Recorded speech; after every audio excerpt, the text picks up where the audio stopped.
Namozni o'qigan ham o'qimagan ham bir xil yuraveradi dunyoda. Roza tutgan tutmagan bir xil nafas olib yuraveradi. Endi-chi? Endi ham bir xil ularning ahvoli.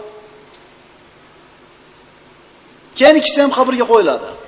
Endi nima boshlanadi bu yerda? Abadiy hayotning muqaddimasi. Mana bu yerda ularning holati barobar bo'lmaydi. Ikkalasi qabrga qo'yiladi. Ustidan tuproq tortiladi. Dafn qilinadi.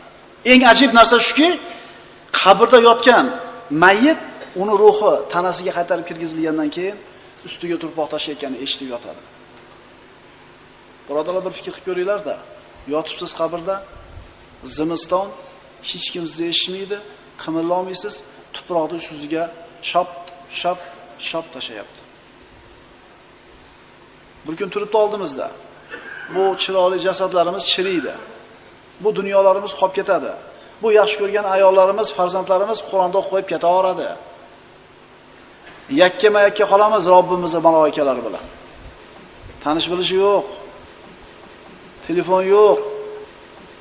Dunyoda har qanday muammoingizni bitta qo'ng'iroq bilan hal qilib qo'yadigan akaxonlar, ukaxonlar yo'q. Bir kun turibdi, birodar, shu kun turibdi, bir kun keladi boshimizga.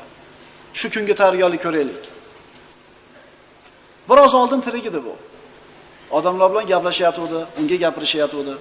Biroz oldin tirik edi u. Dunyoda edi, yer ustida edi. Mana endi yer ostida. Tuproqda ostida yolg'iz o'zi. Usmon ibn Affon roziyallohu anhu ga jannat, do'zax haqida gapirsa, ko'p ham yig'lamas edi, ammo qabr haqida, o'lim haqida gapirsa, qattiq yig'lar edi. Sababini so'rashganida aytardiki, "Ey birodarlar, qabr oxirat manzilining birinchi bekati. Agar unda ish yengil bo'lsa, undan keyingi narsa undan ham oson bo'ladi" der edi. Alloh taolo yengil qilsin ishimizni.